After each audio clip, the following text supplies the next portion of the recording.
Hello everyone, my name is Translate and I'm a hardware engineer on the device services team at Microsoft. Today, we'll be disassembling and reassembling the Xbox Series S. We are very excited to be now offering spare parts for this device. Visit the Xbox support site to see where these parts can be purchased. Please note that not all Series S are supported. You can identify whether your Xbox is the supported model by looking at the model number and serial number, which can be found on the label at the back right of the device. Xbox Series S model 1883 with 14-digit serial number is supported. However, units with 12-digit serial numbers are not supported.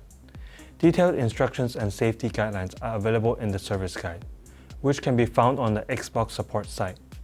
Repair should be performed on an ESD work surface with grounding to protect the unit, and an anti-static race strap should be worn. Additionally, we recommend removing jewelry such as watches and rings and tying back long hair. Before we start, first, make sure the device is powered off and unplugged from the power for at least 30 seconds before beginning. We also recommend that you count screws as you remove and replace them, and place them away from the device as you go along. This is to ensure that there will be no loose screws remaining inside your device when it comes to time to reassemble it. We want to avoid causing any possible damages and avoid creating any other unsafe conditions. The tools needed for both disassembly and reassembly are nylon spudger, ESD safe tweezers, plastic opening tool, Torx 8 and Torx 10 screwdrivers. You also need cleaning swab, IPA 70% or greater, and a microfiber cloth. All tools and materials are available for purchase on iFixit. First, we will show you how to remove the feet. There are 8 feet that can be removed and replaced, but please note that for most Xbox Series S repairs, the feet do not need to be removed to access the internal components. First, we will start by placing a device with feet facing up. When changing the side feet, support the device to avoid the device falling. Using the nylon spudger or the plastic opening tool, pry up the front foot, then peel to remove it. Repeat for the other feet. We can use the nylon spudger or plastic opening tool to clean off any remaining glue residue on the feet and foot walls, including any remaining adhesive tape. Afterwards, take a cleaning swab and dip it in isopropyl alcohol and use the cleaning swab to clean the residual glue from the foot wells of the device. I will not be showing this step in the interest of time. Next, we will remove the bottom enclosure. Let's start by placing the device so that the back of the device with the power and the HDMI ports are facing up. We will then use the nylon spudger to remove the 2 cosmetic covers that hide the screws. With the 2 screws revealed, we can use a Torx 8 screwdriver to unfasten them. Once the 2 screws are removed, the bottom enclosure can be removed by sliding it out carefully. Next, we will remove the top enclosure from the Xbox. We'll begin by using a Torx 10 screwdriver to unfasten and remove the 7 screws on the bottom of the Xbox, which can be identified with the top enclosure wayfinding symbol located beside the screws. Afterwards, we'll place the device such that it's resting on the back cover. We can then carefully pull open the short sides and remove the top housing from the device. Next, we'll remove the button board. We'll start by placing the device with the button board facing up. When changing the button board, we should remember to support the device to avoid the device falling. Using a T8 Torx driver, we can then unfasten the 1 button board screw. We can then remove the button board by carefully pulling the button board straight out to disconnect it from the chassis and to avoid damages. Next, we'll remove the accessory board. The button board does not need to be removed in order to remove the accessory board. To begin, we will place the Xbox so that the accessory board is facing up. Always remember to support the device to avoid dropping it when changing the accessory board. We can then use a T8 Torx driver to unfasten the 3 accessory board screws. With the 3 screws unfastened, we can remove the accessory board by carefully pulling the board straight out to disconnect the board from the chassis and to avoid damages. Next, we will remove the network board, and once again, the button board and the accessory board do not need to be removed in order to remove the network board. All 3 of these boards are independent. Similar to what we did for the accessory board, we will first start by placing the device with the network board facing up. When changing a network board, remember to support the device to avoid the device falling. We should also avoid putting device weight on the button or accessory board if they are still attached. We can then use a T8 Torx driver to unfasten the 3 network board screws.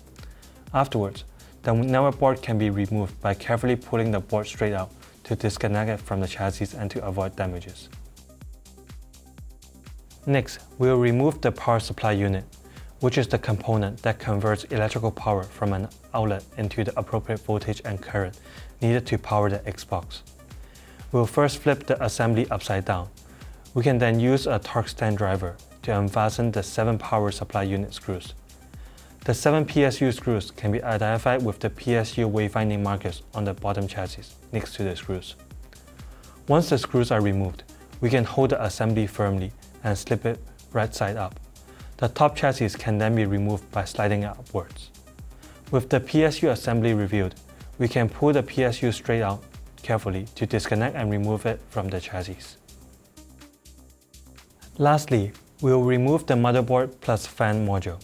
The motherboard and the fan will come together as a kit, and both should be replaced at the same time. The motherboard is the main circuit board in the Xbox, containing the CPU, GPU, memory, and other essential components, responsible for the overall functioning of the console. To remove the motherboard plus fan module, we can remove the locking clip and set it to the side. There is no need to remove the PCBA or fan from the bottom chassis when replacing the motherboard plus fan module.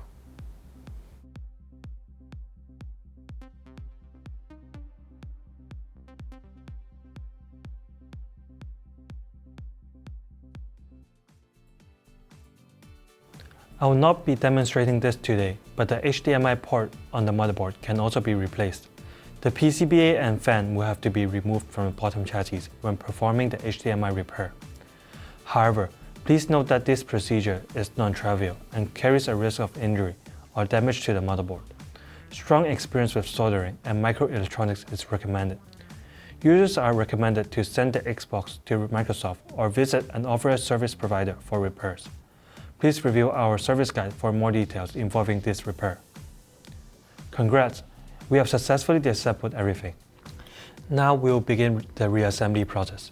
Collaterals such as T-body, screws, tapes, foams, and adhesive will need to be replaced with new ones provided in the kit. Let's kick things off with reassembling the PSU assembly onto the motherboard and fan module. We will first install the locking clip onto the PCBA plus fan bottom chassis assembly.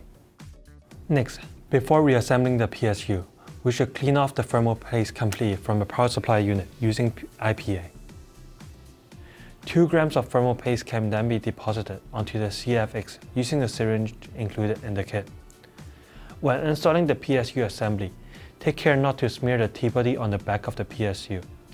The AC connector should be seated into the bottom chassis and the PSU should be aligned with the motherboard module connector. We can then press firmly to connect the PSU to the motherboard module. Afterwards, we can install the top chassis by carefully aligning the top metal chassis to the bottom chassis and installing it. Remember to make sure that the foam gaskets are not deformed. To secure the PSU to the chassis, firmly hold the Xbox assembly and flip it upside down. We can then use a T10 Torx driver to fasten the 7 power supply unit screws.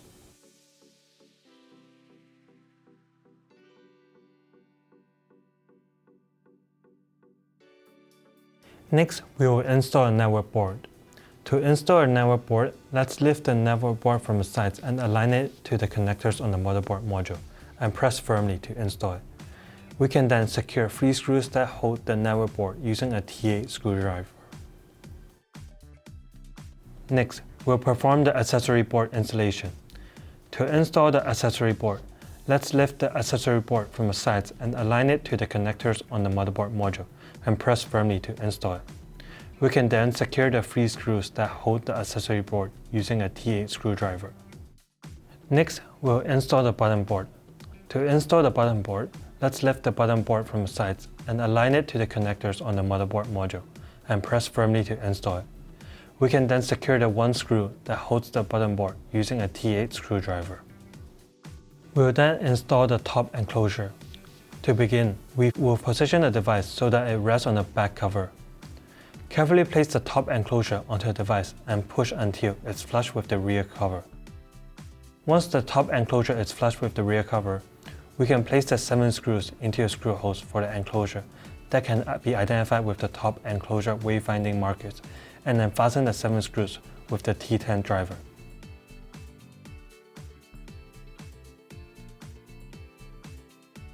Next, we will reassemble the bottom enclosure. We will position the device so that the back is facing up. We can then carefully slide the bottom enclosure on and ensure that there are no gaps. Fasten the 2 screws with the T8 screwdriver. Before putting on the new cosmetic covers, we should use IPA70 to clean off all adhesive remnants from previous cosmetic covers. Once the residue is cleaned, we can install the cosmetic cover into the recess to cover the 2 screws. Press down on the cosmetic cover firmly for 30 seconds to engage the adhesive. Finally, we can reinstall the feet if they were taken off. Position the device with the feet facing up. When switching the side feet, support the device to prevent it from falling. To apply the new feet, we first have to remove the liners to the adhesive on the bottom of each foot. Then, we can align the feet with the holes in the enclosure. Press down on each foot firmly for 30 seconds to engage the adhesive and secure the foot. The same process should be repeated for the remaining feet. That's it for the installation. Make sure all parts are securely fastened and perform a current leakage test per the instruction in our service guide before powering up the device. Congrats! We have successfully reassembled the entire device. A few things to remember during repair. Review the service guide for guidance on what needs to be removed to access other parts. During the disassembly and reassembly process, count the number of screws to ensure that the correct number has been removed or installed. Make sure that there aren't any screws or foreign objects inside the device. Also, look for wayfinding markers to guide you on where to install the screws and the quantity. I hope you have found this video useful. Check the Microsoft site for more information or to learn about Microsoft's sustainability and repairability efforts.